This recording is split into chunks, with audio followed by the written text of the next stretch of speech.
میرا دل بدل دے، میرا دل بدل دے، میرا دل بدل دے، میرا دل بدل دے، میرا دل بدل دے، میرا دل بدل دے، میرا دل بدل دے۔ خواتین ایک اسلامی ریاست میں کیا ان کا کردار ہوگا، کیا ان کی حیثیت ہوگی؟ ڈاکٹر صاحب کیا آپ کوئی سربراہ حکومت ہو سکتی ہے کوئی میرے خاتون؟ نزدیک تو عورتوں کا اپنا ایک کردار ہے مسلمان معاشرے میں بحیثیت مجموعی، جی ٹھیک، اس کے ساتھ ان اسپرٹ ان کا سیاست میں حصہ لینا جو ہے وہ کمپیٹیبل نہیں ہے۔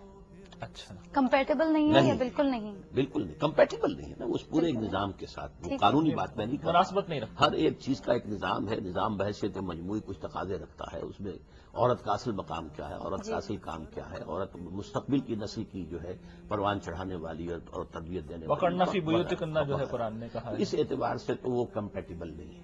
البتہ قانوناً عورت کو ووٹ کا حق دیا جائے، وہ عمر کا معاملہ میں نے کہا تھا کہ یہ تو بائی میوچل کنسلٹیشن طے ہو جائے گا، میرے نزدیک یہ کہ کم سے کم 25 برس ہو۔ البتہ جہاں تک پارٹیسپیشن ہے الیکشن کے اندر آ کر امیدوار ہو کر بننا، وہ چونکہ پبلک میں آنا پڑے گا، آپ کو جو ہے ایکسپوجر اپنا دینا پڑے گا، لہذا وہ اسلامی اصولوں کے خلاف ہے۔ کیا کوئی عورت جج کے منصب پہ فائز ہو سکتی ہے؟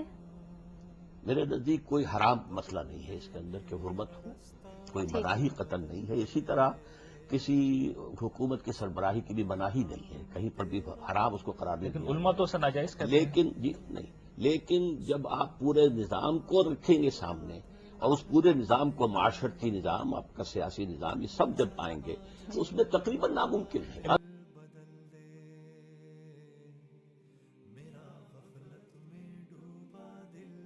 جاوید صاحب آپ سے ہم نقطہ نظر جاننا چاہیں گے، ایک اسلامی ریاست میں عورتوں کو آپ کس طرح دیکھتے ہیں؟ جی میں وہی بات آپ سے عرض کروں گا کہ یہ کام اللہ اور اللہ کے پیغمبر کا ہے کہ وہ کسی چیز کو حرام قرار دیں اور کسی چیز کو حلال قرار دیں۔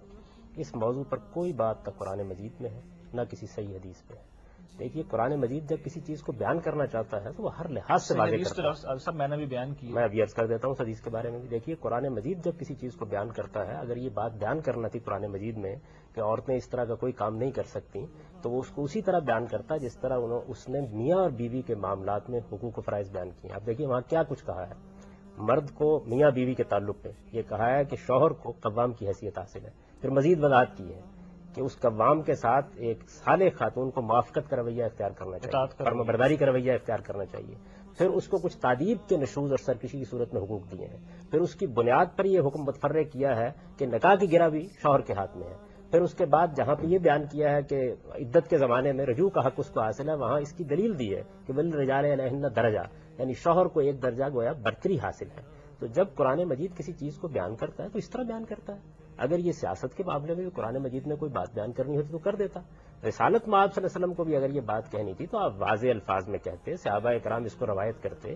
جو روایت ہے آپ دیکھیے روایت کا کیا معاملہ ہے۔ ابو بکرہ رضی اللہ عنہ کو وہ یاد اس وقت آئی ہے جب سیدہ عائشہ کا معاملہ ہوا ہے، ایک تنہا صحابی ہیں جن کی وہ روایت ہے۔ یعنی یہ معاملہ اگر واقعی کوئی دین کا معاملہ ہوتا پھر اس میں کوئی حکم نہیں بیان ہوا، اس میں ایک تبصرہ کیا گیا ہے، اس تبصرے کے بارے میں پھر دو آراء ہو سکتی ہیں۔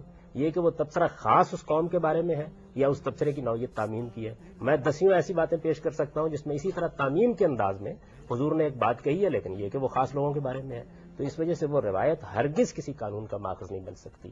نہ قرآن میں کوئی ایسی بات ہے نہ حدیث میں کوئی ایسی بات ہے۔ اس لیے پہلا مرحلہ تو یہ واضح سمجھ لیجئے کہ یہ مسئلہ دین کا نہیں ہے۔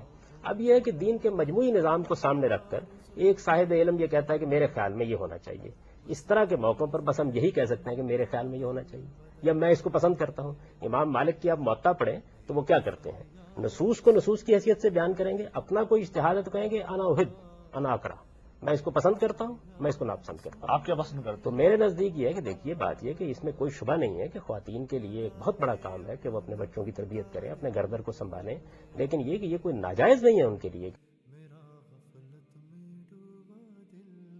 ابھی جو ریحان نے آپ سے پوچھا کہ ڈرائیونگ کے لیے بالکل منع کیا گیا ہے سعودی عرب میں عورتوں یہ کو، اسی طرح کی چیزیں جس کے بارے میں میں تبصرہ کر چکا ہوں، میرے نزدیک اسی سے اسلام بدنام ہوا ہے۔ دیکھیے قرآن مجید نے اسی وجہ سے یہ متعین کیا ہے کہ وہ کیا حدود ہیں جن کے اندر ریاست مداخلت کر سکتی ہے۔ ریاست کی مداخلت کوئی معمولی بات نہیں ہے، سارے لوگ فرشتے نہیں ہوں گے، آپ کو اندازہ نہیں کہ اس کے نتیجے میں انسانوں کے ساتھ کیا ہو جائے گا، سارے لوگ عمر اور ابوبکر بھی نہیں ہوں گے۔ تو اللہ تعالیٰ نے متعین کر دیا ہے کہ یہ معاملات تبلیغ تلقین سے متعلق ہیں، یہ معاملات قانون سے متعلق ہیں۔ اس وجہ سے میں سمجھتا ہوں کہ یہ جو قرآن مجید کی آیات ہیں ان پر غور کرنا چاہیے اور دیکھنا چاہیے کہ ان کے اندر کیا بات بیان ہوئی ہے.